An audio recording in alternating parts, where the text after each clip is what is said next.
기억하시길 바랍니다. 이제 하나님 말씀 보겠습니다. 누가복음 1장 46절부터 보겠습니다.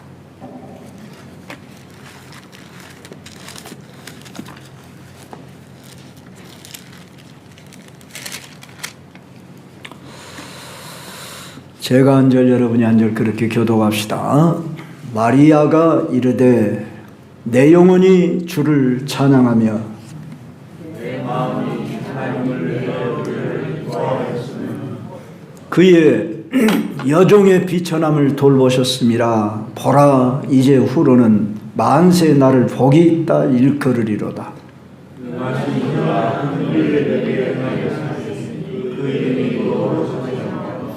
긍휼하심이 두려워하는 자에게 대대로 이르는도다.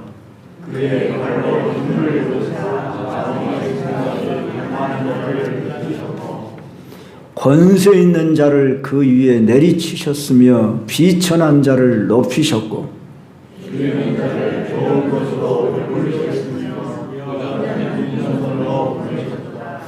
그 종 이스라엘을 도우사 긍휼히 여기시고 기억하시되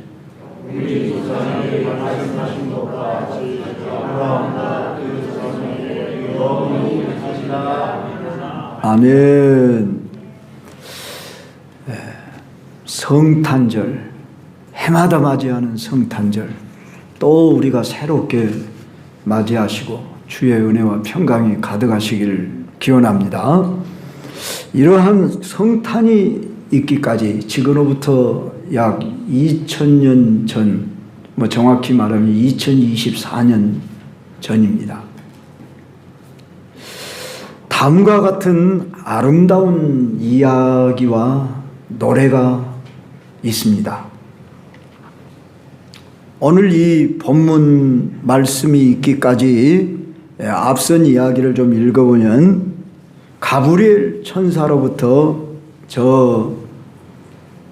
나사렛에 살고 있는 마리아에게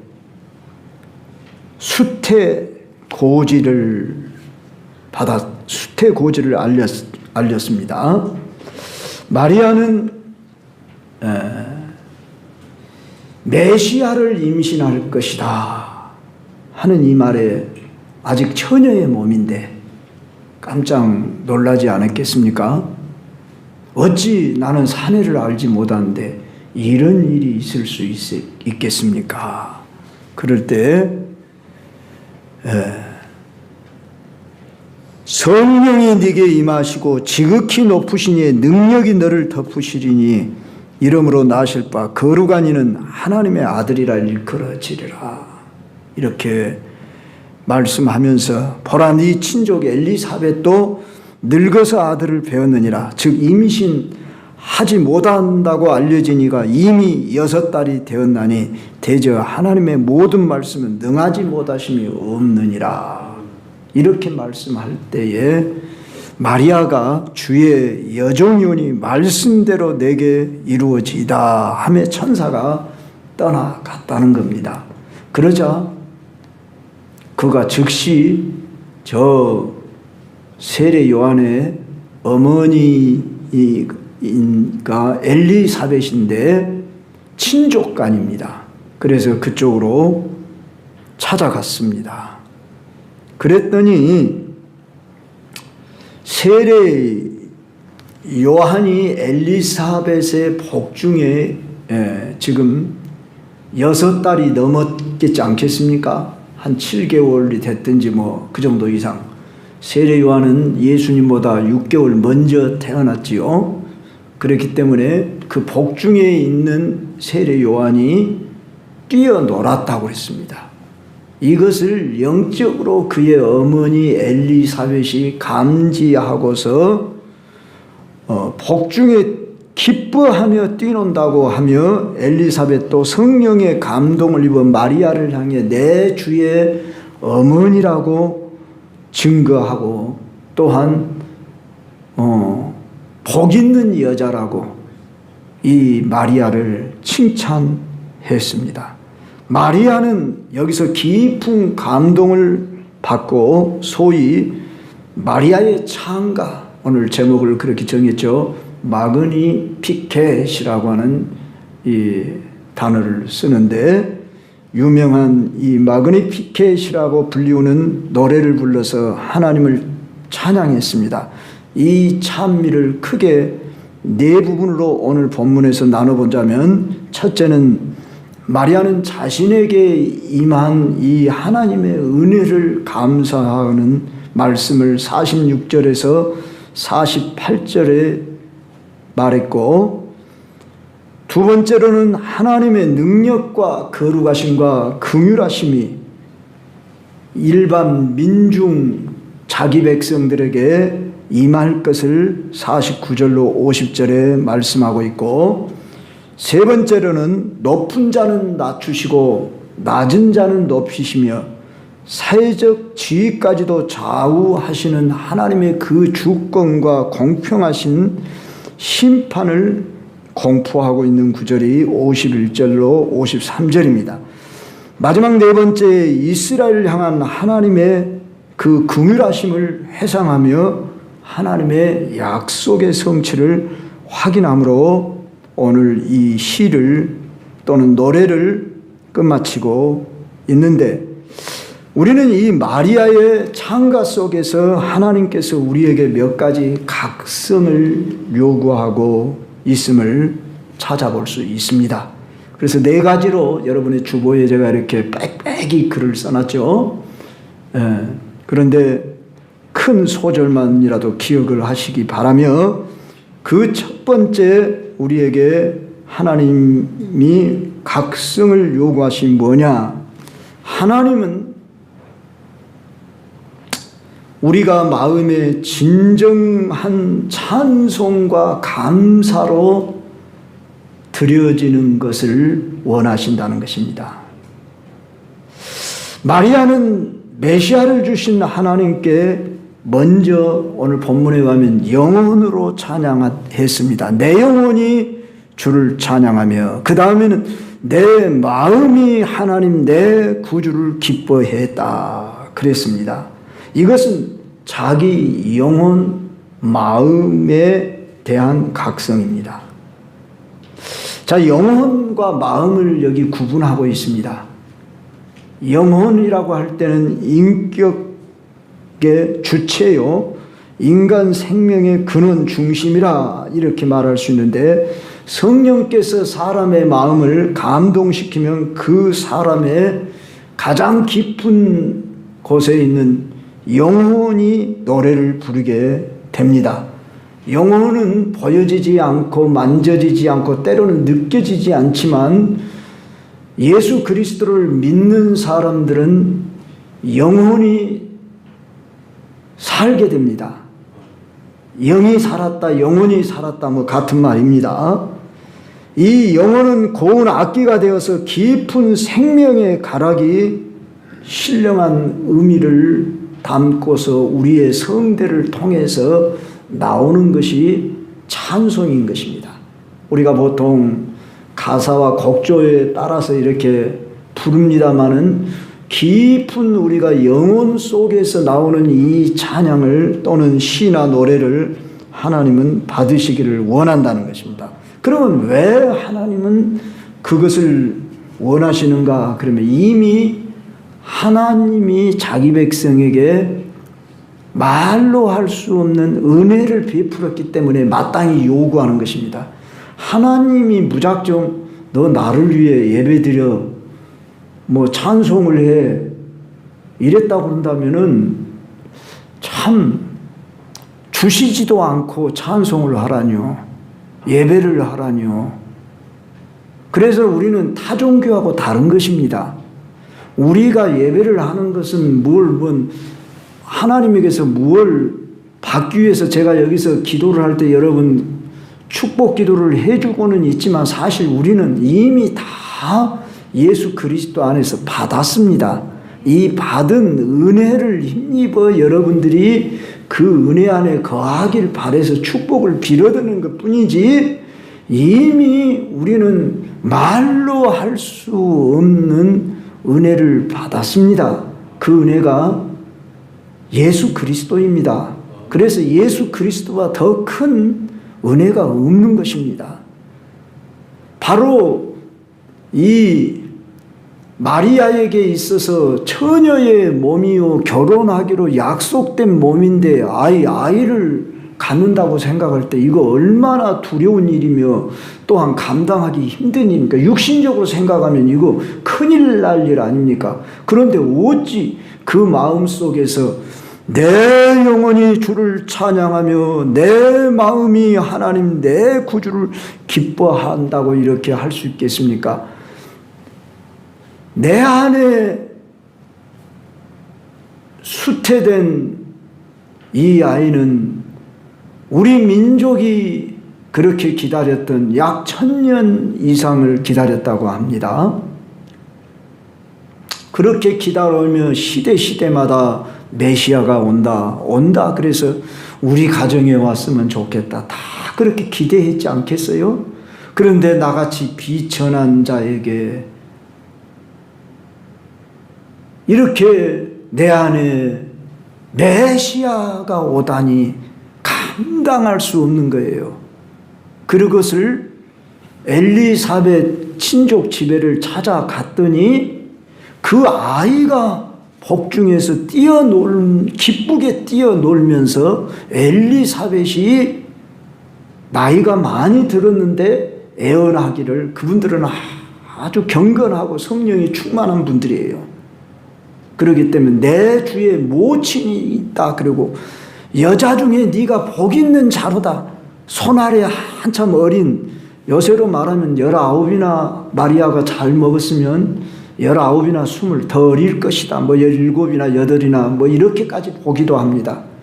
아주 어린 소녀에 지나지 않는 그 나이인데 이 엘리사벳이 내 주의 모친이요 그러면서 너는 복 중에 복받은 여자다. 그리고 또 그 아이가 기쁨으로 막 뛰놀았다는 거예요. 그걸 영으로 아는 거예요. 그래서 축복을 해주는 거예요. 그러니 내 영혼이 주를 찬양하며 내 마음이 하나님 내 구주를 기뻐한다. 이렇게 노래하고 있는 것입니다. 성도 여러분, 매 해마다 우리가 12월 25일은 성탄절이다. 성탄이 가까우면 또 한 해도 저물어 가는구나. 그것만 우리가 생각하는 경우들이 많은데 우리 예수님이 내 안에도 오셨는가? 이것을 우리가 점검해야 하지 않겠습니까? 역사 가운데 오셨는데 내 이 심령 마음속에도 예수님 모실 만한 그런 빈방이 준비되었는가 생각해 보면서 마리아에게만 임한 게 아니라 그 예수님이 모든 인류에게 임하기를 원하지만은 맞아들이는 사람만이 예수님을 맞이할 수 있고 맞이한 사람들은 세상에 알지 못하는 그 기쁨 속에서 찬양을 할 수 있다. 이것입니다. 바라기는 여러분의 영혼과 마음에 오늘 각성이 일어나기를 축원합니다. 그래서 이 마리아처럼 내 마음이 하나님 내 구주를 기뻐한다고 이렇게 고백할 수 있기를 바라는 것입니다. 그리고 감사를 드리고 있습니다. 48절을 보십시오. 그의 여종의 비천함을 돌보셨습니다. 그랬습니다. 자, 그는 나사렛 한 촌에서 지금으로 말하면 어디가 촌이라 할 수 없이 우리 한국 땅은 지금 다 저 시골 또는 어촌도 개발이 되어져 있어서 참 그렇습니다만 어느 산골 참 사람들이 찾지 않는 인적이 드문 그런 곳에도 그런 곳에 사는 사람이 바로 이 마리아였다 그 말입니다. 나사렛이라는 곳은 우리가 일명 무주 구촌동이니 강원도 산골이니 요새는 그곳으로 더 우리가 여행을 가는 시절입니다마는 그 옛날에는 그런 곳에서 난 사람들은 참 알아주지 않는데 그런 비천한 곳에 살아가는 이 바로 마리아에게 메시아를 잉태케 하는 은혜가 주어졌다. 그런데 바로 그분이 인간의 몸을 입고 이 세상에 온다. 우주보다 크신 하나님이 인간의 몸을 입고 온다. 여러분, 이게 성탄절입니다. 신비 중에 신비, 은혜 중에 은혜입니다. 하나님이 인간의 몸을 입고 온 날이 성탄이다. 이 의미를 깊이 한번 묵상해 보시오. 어찌 창조주가 피조물에, 그 중에서도 저 마리아 처녀의 몸에 성령으로 잉태하시고 오신다고 이렇게 천사가 수태를 알렸을 때에 이 마리아 그가 고백하기를 이 여종의 비천함을 돌보셨음이라. 보라, 이제 후로는 만세의 나를 복이 있다 일컬이로다. 영적으로 믿는 자만이 깨달을 수 있는 복이지요. 여러분 안에 임한 성탄이 깨달아진다면 여러분도 진정한 감사가, 찬송이 우러남이 마땅합니다. 올 성탄을 어떻게 찬송으로, 감사로 맞이하시려고 준비하십니까? 그저 날만 보내지 말고 세상 사람들은 어디 가서 파티를 해야 되나, 어디 여행을 가야 되냐, 이런 거 자기를 위해 즐기는 시간이지만 우리는 세상이 알지 못하는 참된 평안이 임하고 기쁨이 임하는, 그리고 내 안에서 우러나오는 감사가 있는 이런 날로 맞이함이 마땅하지 않겠습니까? 이런 각성이 있게 되시길 바랍니다. 두 번째로, 하나님은 모든 죄인들에게 긍휼을 베푸시님을 알기를 원하십니다. 여기 본문 말씀 중에 49절 50절 중에 보면은 긍휼을 하심이 두려워하는 자에게 대대 이르는도다, 이렇게 고백을 했습니다. 이것은 우리 성도들이 오늘 이웃을 향한 하나님의 긍휼의 마음을 아는 각성이 일어나야 합니다. 전능하신 하나님께서 행하신 큰 일이 뭐냐 그러면 메시아의 성육신을 역사 속에서 시작하셨다는 것입니다. 그러면 왜 하나님이 인간의 몸을 입고 오셨을까? 이 죄된 몸, 자, 죄된 몸이란 왜 죄되냐? 인간은 죄 때문에 죽음이 왔습니다. 슬픔이 왔습니다. 고통이 따릅니다. 그런데 그런 몸을 입으시다니, 물론 하나님이 처음부터 죄를 짓도록 되어 있는 것이 아니었지요. 그러나 아담 이후로 모든 인간이 태어나고 보니까 죄 아래 살게 되고 질고를 앓고 고통을 느끼며 산다는 것이 얼마나 힘들구나, 그걸 우리가 알면 철이 들었다, 일명 그렇게 말하지 않습니까? 어렸을 때는 철 모르고 자랐고 그저 기뻐 뛰며 즐겁고 행복한 순간인 줄 알았는데 언제부턴가 사춘기가 다가오고 중고등학교 다가오면서, 물론 꼭 사춘기라기는 의미보다도 뭔가 한 가지씩 알아가면서 산다는 것이 힘들구나. 요새는 초등학생들도 힘들더라고요. 바쁘더라고요. 학원 다닐라, 뭐 하랴, 뭐 자기 시간이 없지요. 마음껏 뛰놀지도 못하죠. 무엇인가 틀에 매여 살지요. 중고등학교만 되면 이제 공부 막 그러고 경쟁 속에서 대학을 가기 위해서 얼마나 힘을 쓰고 애를 쓰고, 대학을 나왔다고 됩니까? 직장이라고 하는 것에 어디를 들어가야 할까냐는 이런 또 경쟁 속에서 또 직장을 들어갔다고 해서 다 됩니까? 네? 결혼이라는 문제, 집 문제, 또 결혼했다고 다 됩니까? 가정을 어떻게 꾸려나가야 하는지, 참 결혼만이 아니라 결혼을, 가정을 잘 이루어 나가야 한다고는 이 부담감, 책임감, 뭐 이런 얘기 제가 하자면 한이 없지요. 인생이 산다는 것이 그래서 일명 고해와 같다, 그런 말이 있듯이 이런 세상에 살지만은 우리에게는 소망이 있는 것은 예수님이 성육신 하셨다는 것입니다. 성육신 하셨다. 이 무슨 의미가 있냐 그러면 죽음의 공포 아래 이 땅에 살아가는 삶의 의미와 목적을 잃고 살아가는 이 사람들에게 진정한 문제의 해결자 되어주시기 위해서 오셨습니다. 그래서 우리 주 예수 그리스도 외에는 이 세상에 소망이 없습니다. 왜 그렇습니까?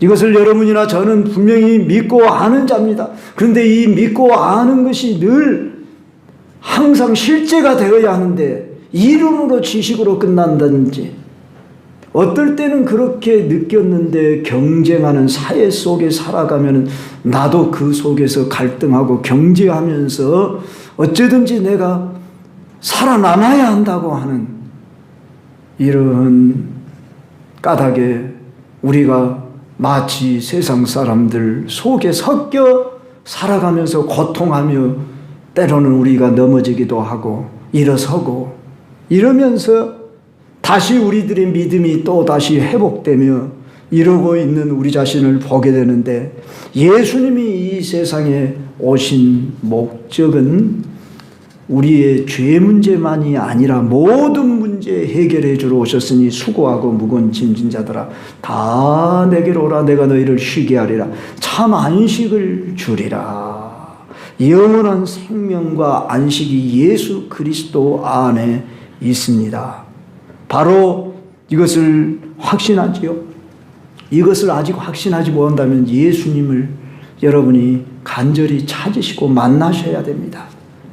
여러분은 혹시 무엇에 불안이 온다든지 염려가 온다든지 두려움이 있습니까?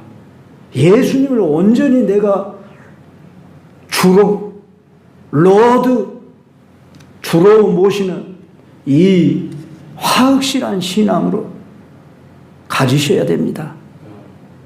예수님을 우리가 그저 이론으로만, 지식으로만 받아들이지 말고, 심지어 어떤 사람처럼 구경꾼처럼 바라보지 말고 실제 예수님 모시고 예수님이 내 안에 사시고 주인 되셔서 왕 되셔서 나를 다스리시고 그분의 그 원하시는 뜻, 계획대로 인도하면은 비록 우리가 살아가는 과정에 그렇다고 해서 어려움이 안 오는 거 아닙니다. 어려움 옵니다.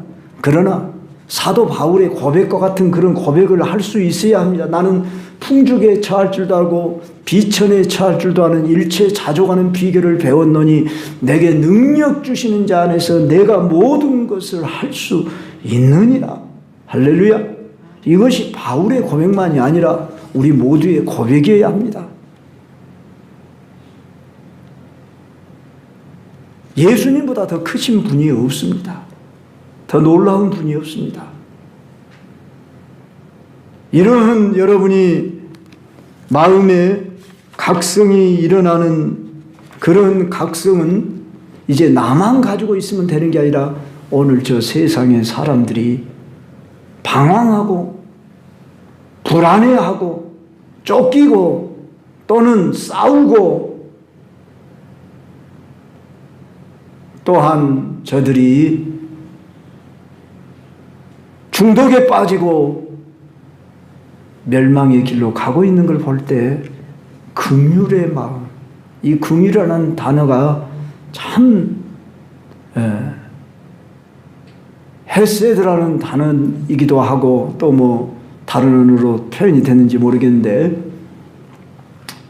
이 하나님이 긍휼을 베풀지 않으면 우리 인간은 살아갈 수 없는 존재입니다. 물과 공기가 있어야 우리가 살아가는 것이 육체의 조건이다 본다면 우리 인간은 육체로만은 살아갈 수 없도록 영혼의 공급을 받아야 하는데 예수님의 그 은혜, 긍휼 받아야만 합니다. 우리는 이것을 나만 누리지 말고 받은 자답게 이제 오늘 이 세상에 잃어버리고 방황하고 두려워하는 자들 우리들이 그들에게 베풀고자 하는 이 마음을 가져야 한다. 오늘 여기 보십시오. 마리아가 자기 자신을 위해서 노래하고 있는 게 아니에요. 보면은 50절 긍휼하심이 두려워하는 자에게 대대로 이르는도다. 자, 우리에게 이런 오늘 각성이 있어야 합니다. 우리는 내 문제 해결하려고 늘 아둥바둥할 거 없습니다. 이미 예수님이 우리를 살리셨고 문제 해결을 다 주셨어요. 이걸 믿음으로 순환만 하면 되는 거예요. 그러면 우리도 마리아처럼 이런 찬가를 올려드릴 수 있어요.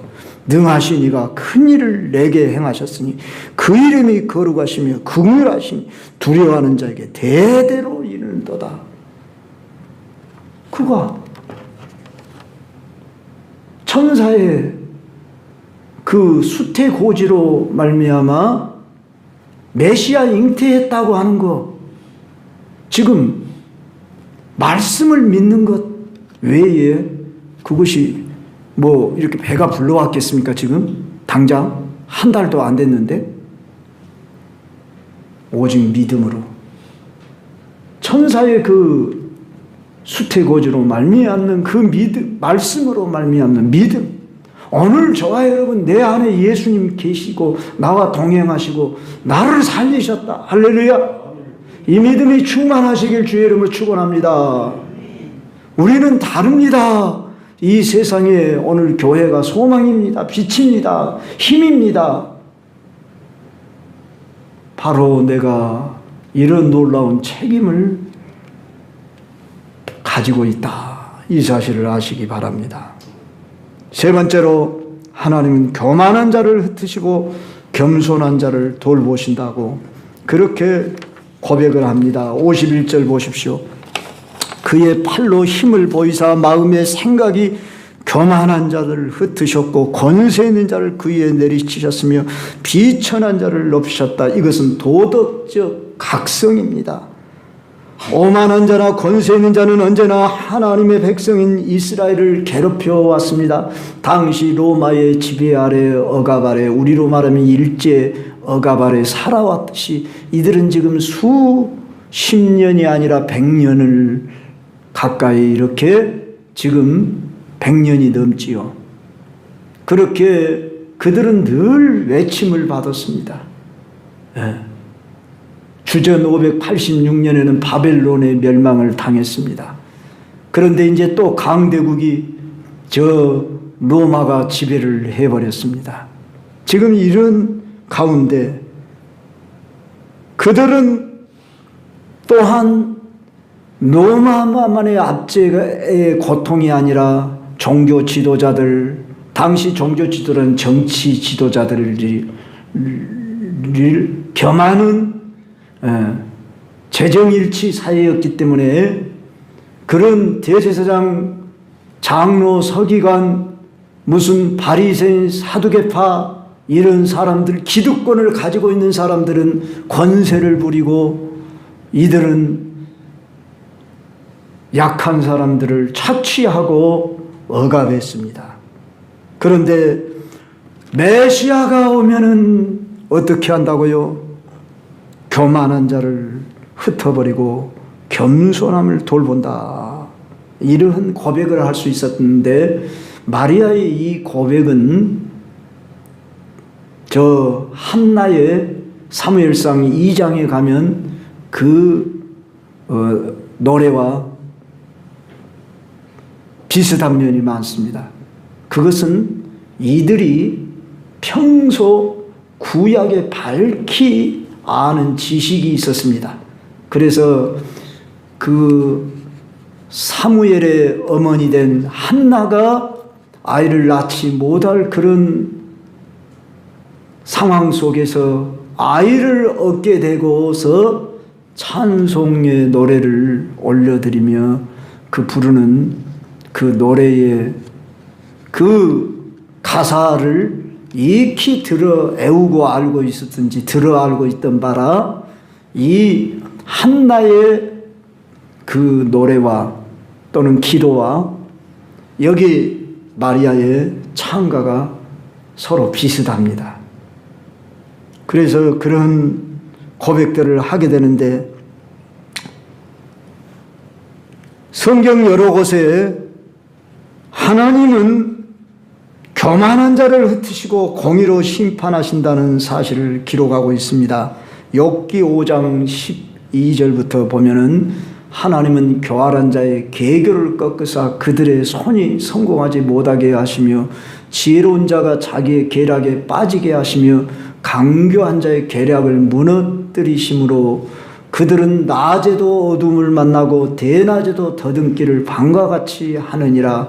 이사야 2장 11절에 보면은 그날에 눈이 높은 자가 낮아지며 교만한 자가 굴복되고 여호와께서 홀로 높임을 받으시리라. 잠언 15장 25절을 보면은 여호와는 교만한 자의 집을 허시며 과부의 지게를 정하시느니라. 이렇게 말씀했습니다. 또 누가복음 18장 14절을 보면 내가 너희에게 이르노니 이에 저 바리새인이 아니고 이 사람이 의롭다 하심을 받고 그의 집으로 내려가느니라. 무릇 자기를 높이는 자는 낮아지고 자기를 낮추는 자는 높아지리라 하셨습니다. 성도 여러분, 우리가 성도 그리스도인이라고 할 때 우리는 교만할래야 교만할 것이 없어야 한다는 것을 알아야 합니다. 그런데 우리가 때로 교만이 우리 속에 발견될 때가 있습니다. 저 역시 그렇습니다. 내가 오늘 교만했구나. 최고 부끄럽습니다. 여러분들이 생각할 때 나는 항상 겸손해요. 그러면 얼마나 좋겠습니까? 그런데 무엇이 겸손인지도 모르고 또 무엇이 교만인지도 모르고 살아간다는 것이 또 때로는 문제죠. 그런데 하나님은 우리는 항상 우쭐대고 내 자신을 드러내기를 원하고 내 자존심 꼭 챙겨지지 않으면 참지를 못하고 그런 내 모습을 발견되어집니다. 거룩한 빛 앞에 비춰질 때만이 이런 모습이 발견됩니다. 성탄은 하나님이신 분이 육신을 입고 이 땅에 낮아지신 계절이라고 하는 것을 생각해 볼 때 이 성탄의 은혜를 입은 저와 여러분, 우리는 낮아질수록 하나님은 높이시는 분이십니다. 그런데 잘 낮아지지 않는 내 모습을 발견할 때 참 우리가 각성이 일어나야 할 것입니다. 마지막으로 하나님은 권세 있는 자들을 낮추시고 비천한 자를 높이시고 줄인 자를 배불리시고 부자를 빈손으로 돌려보내시는 분이라. 참으로 역설적인 표현이죠. 모든 것들이 부자를 낮추시고 빈손으로 돌려보내시고 줄인 자를 배불리시고 권세 있는 자를 낮추시고 비천한 자를 높이신다. 이것이 사회적 경제적 각성입니다. 기독교의 복음이 즉 예수 그리스도가 이 세상에 오심으로 세상의 명예와 지위와 부에 대해 종말을 고하였습니다. 여러분, 예수님이 이 세상에 오셨다 하는 것은 단순히 우리의 죄 문제만을 해결하러 오셨다 이게 아닙니다. 물론 죄 문제 해결한 것처럼 큰 문제가 없지요. 그런데 이 사회적인 죄, 이 불평등하고 불의와 참 권세와 이 악이 존재하는 이 세상을 정리하고 평등하게 하시는 분이 누구십니까? 무엇로 이 세상의 문제를 해결할 수 있습니까? 법으로 됩니까? 법 가지고 얼마나 서로 다투고 싸웁니까? 법을 누가 만듭니까? 사람이 만들어서 그 법 때문에 때로는 사람을 죽이기도 하고 그러지 않습니까? 물론 법이라는 것은 인류가 질서 있게 아름답게 평등하게 살자고 만든 것 아닙니까? 그런데 이 법을 통해서 도리어 사람들이 해를 입고 고통을 겪는 경우도 얼마든지 많습니다. 자, 타락한 인간의 본성 속에는 평등한 인간으로 살지 못하게 했습니다. 그래서 지위와 계급이 존재하는 사회로 만들었고 권세 있는 자와 비천한 자, 부한 자와 가난한 자로 구분했습니다. 이러한 모순은 수천 년 동안 유지되어 왔습니다. 그러나 하나님의 아들 예수 그리스도는 모든 사람을 위해 죽으심으로써 그 안에서 더 이상 권세 있는 사람도 없고 비천한 사람도 없어지게 하시려고 오셨습니다. 이것이 복음입니다. 복음은 유대인이나 이방인이나 남자나 여자나 상전이나 노예나 백인이나 흑인이나 구별이 없습니다. 복음은 계급 사이를 인정하지 않습니다. 모두가 형제요 친구요 이웃입니다. 오늘날 기독교가 당면한 문제가 이 같은 복음의 본질적 요소, 즉 사회적 계급과 지위와 부와 가난의 문제가 사라진 사회를 어떻게 실천해 갈 것인가 하는 이 질문 앞에 우리가 서야 합니다.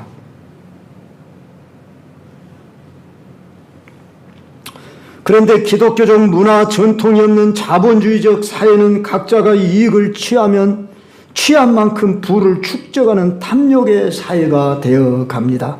우리나라의 경제 제도가 심한 비난을 받는 이유가 그런 데 있습니다. 권력과 유착한 특정 재벌의 그늘에 사는 사람들은 하늘 높은 줄 모르고 부를 쌓아놓고 더욱 많은 부를 축적하고자 온갖 반사회적 문제를 야기시키고 있습니다. 그러나 절대 다수의 국민은 항상 어렵고 힘든 삶을 살지 않으면 안 됩니다. 도시 빈민, 근로자들, 피폐한 농촌의 빈농들은 허기진배와 열악한 노동 조건 속에서 교육적 혜택이나 문화적 혜택을 누리지 못하고 살아가고 있습니다. 그런데 오늘날 교회 성도들의 마음속에도 여전히 누구를 막론하고 저와 여러분 모두에게도 때로는 이런 마음이 우리 속에 있어서 왜? 경쟁 속에서 살아남기 위해서 우리 저 건희 형제가 군대를 간다 그런 얘기를 들었는데 군대를 곧 간다 그런 말이 아니라 군대 가려고 준비하고 있다 그랬는데 갑자기 말씀 중에 군대가 생각납니다. 군대를 가니까 뭐라고 하냐면은 요령이 있어야 한다고 합니다. 줄을 잘 서야 한다고 합니다. 줄을 잘 서지 못하고 요령이 없으면 왕따를 당합니다. 일명 고문관이라 그럽니다. 그래서 살아남을 수가 없습니다. 군대라고 하는 사회 속에서는 다 요령을 잘 보고 줄을 잘 서고 행동이 빠르해야 한다고 말이에요. 그런데 이 사회가 그러지 않습니까? 약삭 빨아야 되고 영리하게 때로는 남을 이기기 위해서 내가 수단 방법을 때로는 가리지 않아야 되고 우리가 그리스도인들로서 교회 안에서만 사랑을 얘기하고 세상에 나아가면은 세상 사람들과 별 다를 바 없이 우리가 어쩌든지 물론 죄를 안 짓는 차원에서 우리가 노력하고 경쟁하고 열심인 것은 필요합니다. 어쩔 수 없습니다. 부인할 수 없습니다. 그러나 때로는 우리가 좀 눈을 속이면서라도 요령 있게 편리하게 나의 유익을 위해서 수단 방법을 조금 뒤로 그러니까 그것을 내가 가리지 않고 나의 이익을 위해서 그렇게 해야만 한다고 하는 이런 생각이 우리 속에서도 은근히 지배되어져 있습니다. 그렇게 하지 않으면 이 미련한 놈아, 이 요령 없는 놈아 그런 말을 들을 수밖에 없는. 그렇다면 우리는 상당히 그래서 이 교회 안에서는 그렇게 가르치지 않는데 성경에서는 그렇게 가르치지 않는데 이 사회에서는 성경대로 살기가 너무 힘듭니다. 그렇게 사는 사람이 뭐 몇이나 됩니까? 꼭 그렇게 해야 합니까? 이렇게 말합니다. 우리는 이 세상이 전부가 아니다. 이제 앞으로 제가 이 부분을 내년에 가서 주로 설교를 베드로 전후서를 가지고 설교를 하려고 마음을 품고 있습니다마는 거기 베드로전서 1장 4절에 가면 이 세상은 썩고 더럽고 쇠하여지는 곳이고 우리는 썩지 아니할 살아있는 소망을 가진 사람들이라. 그렇게 베드로가 소개를 해요. 우리가 이 세상을 바라볼 때에 소망이 있습니까? 그렇다고 우리가 이 세상을 절망적으로 보자는 말이 아니라 우리는 이 세상 나라를 그리스도의 나라 만들기 위해서 우리 주 예수 그리스도께서 하늘 영광 보좌를 버리고 이 땅에 오셔서 자기 백성을 삼으시고 우리를 통하여 주의 나라를 이루어 가도록 교회를 세워주셨기 때문에 우리는 이 세상에 소망이 되어야 되고 빛이 되어야 됩니다. 세상 사람들이 오늘 우리 교회를 볼 때 소망으로 보지 못하고 빛으로 보지 못하고 오늘 우리들이 저 사람들이 볼 때 너나 나나 다를 바 없다 이렇게 보니까 교회를 우습게 한다 그 말입니다. 뭔가 너는 다르다. 그렇게 볼 수 있도록. 우리가 그렇게 보여지려고 해서 그런 게 아니라 그렇게 살아갈 수밖에 없기 때문에 나는 당신들과 다르게 살 수밖에 없어. 우리는 그것을 보여줄 수 있는 이런 사람들이 되어질 때에 그것은 무엇입니까? 오직 하나님의 사랑입니다. 독생자까지 내어주시는 그 크신 사랑받은 우리들 내 이웃을 내 몸과 같이 사랑하라는 것을 실천해 가는 장을 만들어가는 것입니다. 예수님의 탄생은 바로 이러한 하나님 나라를 건설하고자 하는데 소망을 가졌습니다. 그래서 도덕적인 수준에 있어서 저들보다 월등한 것은 물론이고 사회적으로 경제적으로도 우리가 똑같이 저들과 같이 취하고 누리고자 하는 이런 데 목적을 두는 게 아니라 우리는 저들이 얼마를 가졌든지 부러워하지 않으며 주어진 것으로 우리는 나누며 함께 더불어 살아가고자 하는 이런 마음을 실천해가는 장을 이루어가야 합니다. 쉽지 않은 이야기죠. 제가 오늘 이 설교를 하면서도 쉽지 않은 것을 여러분에게 주문하고 있지만 우리는 다릅니다. 우리는 누구에게 속했습니까? 예수 생명에 속한 자들 아닙니까? 할렐루야. 그분의 인격을 받은 사람들입니다. 그분의 품성이 우리 안에서 살아내기를 원하시는 사람들입니다. 예수 생명 받았다는 것은 죽어서 천국 간다 그런 정도가 아니라 지금 여기서 내가 예수의 인격을 나타내고 그분의 품성, 그분의 능력으로 살아간다 그 말입니다. 그렇게 되지 않는 내 모습에 대해서 우리가 아파하면서 애통해야 하는 그것이 기도인 것입니다. 오늘도 이 말씀에 도전을 받으시면서 각성이 일어나기를 바랍니다. 정리해서 말씀을 드리자면은 우리 안에 영과 마음 안에서 정말 주님을 향해 먼저 각성이 일어나고 두 번째로 우리 마음 속에 또한 긍휼히 여기는 마음에 각성이 일어나야 되겠습니다. 그리고 세 번째로 도덕적 각성이 일어나야 됩니다. 우리는 세상 사람들의 수준 이상의 도덕적 윤리적인 수준으로 살아가려고 해야 합니다.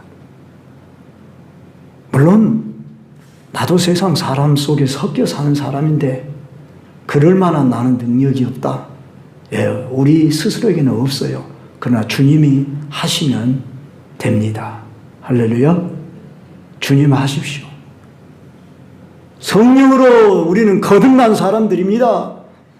그러므로 주님이 나를 바꾸시면 하실 수 있습니다.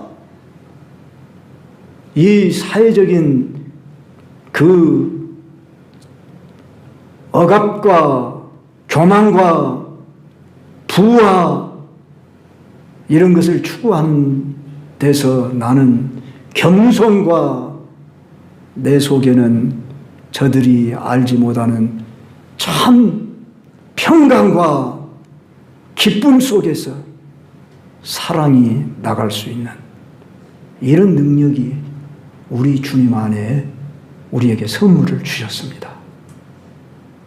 이런 충만함이 가득하시길 주의 이름으로